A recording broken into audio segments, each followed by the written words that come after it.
तो चलिए हम स्टार्ट करते हैं क्लास 9 केमिस्ट्री का जो है ये टॉपिक है। आज हम लोग पढ़ेंगे डिफ्यूजन। डिफ्यूजन क्या होता है? पिछले वीडियो में हम लोगों ने देखा था कि सॉलिड, लिक्विड और गैस की क्या प्रॉपर्टी होती है। अब यहाँ पर हम लोग देखेंगे कि डिफ्यूजन क्या होता है, ठीक है।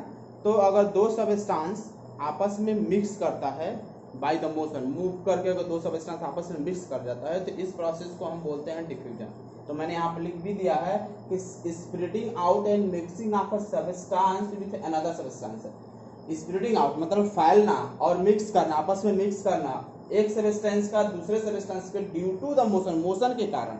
अगर एक सबस्टेंस मोशन करता हुआ दूसरे सबस्टेंस से जाकर स्प्रेड करता है और फैल कर मिक्स कर जाता है तो इस प्रोसेस को हम बोलते हैं डिफ्यूजन। अब डिफ्यूजन जो हमारा होता है डे टू डे लाइफ में बहुत होता है, हम बहुत अपने डे टू डे लाइफ में डिफ्यूजन देखते हैं, बट अब चूंकि जानते नहीं इसलिए उसको हम कह नहीं पाते हैं कि डिफ्यूजन होता है, ठीक ना। और डिफ्यूजन हमारे टेम्परेचर के ऊपर डिपेंड करता है। अगर टेम्परेचर ज्यादा रहेगा तो डिफ्यूजन बहुत फास्ट होता है और टेम्परेचर कम रहेगा तो डिफ्यूजन स्लो होता है। तो इसलिए कह सकते हैं diffusion increase on increasing the temperature. अगर टेम्परेचर इंक्रीज करता है तो डिफ्यूजन का जो प्रोसेस होता है वो मेरा क्या होता है, इंक्रीज का। इंक्रीजिंग टेम्परेचर डिफ्यूजन जो है आपका इंक्रीज करता है जब हम इंक्रीज करते हैं तो। बट यहाँ पर हमें तीन कंडीशन देखना है डिफ्यूजन का, कि डिफ्यूजन जो है गैस में गैस का कैसे डिफ्यूजन होता है, डिफ्यूजन जो है सॉलिड में कैसे होता है, डिफ्यूजन जो है लिक्विड में कैसे होता है। तीनों में हम देखेंगे कैसे डिफ्यूजन होता है। जैसे सपोज दैट कि आपके घर के बगल में कभी शादी विवाह होता है तो बगल में अगर कहीं कोई आपका बनता है, खाना वाना बनता है तो उसका स्मेल जो होता है आपके घर के पास तक आ जाता है। या आपके घर के किचन में कोई बढ़िया चीज डिश बन रहा हो और आप जो है क्लासरूम पढ़ रहे हैं, आप कोई बेडरूम में पढ़ रहे हैं, कहीं जो है आप कहीं दूसरे रूम में हैं, तो आप उस किचन से स्मेल जो आपके पास आ जाता है। तो ये कैसा होता है, ये जो प्रोसेस होता है हम यहाँ पर एक्सप्लेन करेंगे क्यों ऐसा होता है, ठीक ना। कि स्मेल जो होता है कि smell of the food being cooked in the kitchen reach us even from the considerable distance, की जो फूड का जो स्मेल होता है वो हमारे तक पहुंच आता है, जबकि हम भोजन से खाने किचन से क्या होता है काफी दूरी पर होते हैं, कंसिडरेबल डिस्टेंस पर आते हैं, फिर भी उसका स्मेल हमारे पास क्यों आता है, कैसे आता है, ठीक ना। तो वो हमारा होता है डिफ्यूजन इन गैस। अब चूंकि जानते हैं कि जब उसका एक्सप्लेनेशन हम ये दे सकते हैं कि आपको पता है कि जब भोजन पकता है तो उसमें से क्या होता है, स्मोक निकलता है, गैस निकलता है। और वो गैस जब निकलता है तो क्या करता है कि गैस अपने साथ जो होता है भोजन के स्मेल को लेता हुआ निकलता है। यानी जब उसमें से गर्म गर्म जब खाना आता है तो गैस निकलेगा ना, तो गैस जब निकलेगा तो सिर्फ गैस ही नहीं जाता है, वो फूड का जो है स्मेल भी अपने साथ ले जाता है।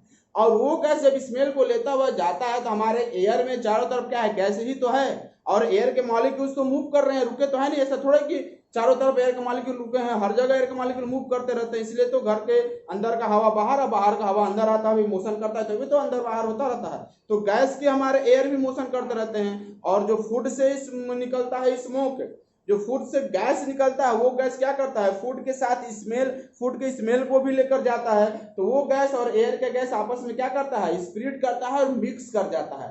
जैसे स्प्रेडिंग और मिक्सिंग होता है उसको हम क्या बोलेंगे, डिफ्यूजन बोलेंगे, मैंने डेफिनेशन में बताया। तो वहां पर डिफ्यूजन होता है और डिफ्यूजन होता हुआ मूव करते करते करते वो चारों तरफ फैलता है, और फैलते फैलते जब वो मेरे नोज के पास आता है तो उसका स्मेल क्या होता है, मुझे जो है फील होता है, अनुभव होता है। इसलिए जो है हम अगर भोजन जहां बनता है उससे काफी दूरी पर आते हैं फिर भी उसका स्मेल हमारे तक पहुंच आता है ड्यू टू डिफ्यूजन।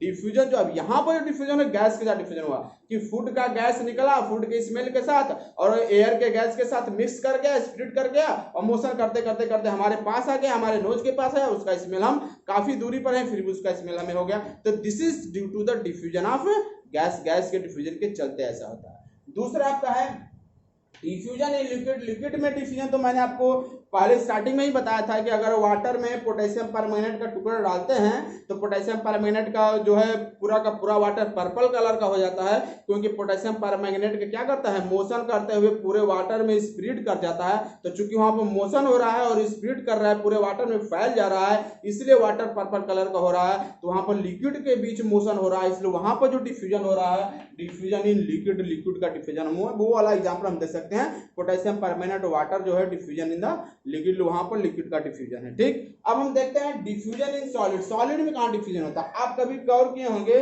क्लास में पढ़ाते समय जैसे मान लीजिए आपको क्लास में टीचर पढ़ाया और पढ़ाने के बाद ब्लैक बोर्ड पर कुछ लिखता है और लिखने के बाद सपोज दैट उसको बिना साफ किए वो चला गया क्लास के बाहर और आप भी जो है घर चले गए, छुट्टी हो गया और दूसरे दिन या 2-3 दिन बाद आप आते हैं जब क्लास में और जब उसको साफ करते हैं तो साफ करने के बाद भी आप देखेंगे कि ब्लैक बोर्ड पर वो अक्षर जो है काफी दिखता है, पढ़ने में आता है, यानी वो जो है लिखा हुआ अच्छी तरह से साफ नहीं हो पाता है। तो ये जो होता है डिफ्यूजन होता है सॉलिड में। ऐसा क्यों होता है कि जैसे चॉक से लिखा जाता है तो चॉक से लिखने के बाद जो है जो चॉक का पार्टिकल होता है वो ब्लैक बोर्ड के पार्टिकल के साथ धीरे धीरे मूव करते वो क्या करते उसके साथ मिक्स कर जाता है। ये प्रोसेस बहुत स्लो होता है, काफी जो है ज्यादा समय लग जाता है। सॉलिड में डिफ्यूजन जो इन दोनों, गैस में सबसे फास्ट डिफ्यूजन होता है, लिक्विड में बहुत थोड़ा उससे स्लो होता है, सॉलिड में एकदम स्लो होता है। तो यहाँ पर जो है जैसे मान लीजिए मैंने मार्कर से लिखा और इसको अगर हम इसी तरह छोड़ देंगे, छोड़ने के बाद फिर 2 दिन बाद इसको साफ करेंगे तो साफ करने के बाद अब इसमें का लिखा हुआ जो है हम आसानी से पढ़ सकते दिखेगा। ऐसा क्यों? क्योंकि जो इंक है, इंक का जो पार्टिकल है वो मूव करते करते ही बोर्ड के पार्टिकल के साथ मिक्स कर जाता है और मिक्स करने के बाद जब उसको हम साफ करते हैं तो भी जो है मिक्स चुकी रहता है। इसके बाद हमें साफ करने के बाद भी अक्षर हमें आसानी से जो है लेटर हमें आसानी से पढ़ने में आता है। मतलब कि ये मार्कर के इंक का जो पार्टिकल है ब्लैक बोर्ड के पार्टिकल के साथ मोशन करके मिक्स करके स्प्लिट कर, यानी वहां पर जाकर क्या हुआ, डिफ्यूज हो गया, जिसके चलते लेटर साफ करने के बाद भी हमें दिखाई देता है। तो यहाँ ये जो एग्जांपल आपका डिफ्यूजन इन सॉलिड का होता है, सॉलिड में डिफ्यूजन होता है। ठीक, तो इसे आप नोट कर लीजिए, फिर हम नेक्स्ट वीडियो में मिलते हैं नेक्स्ट टॉपिक के साथ।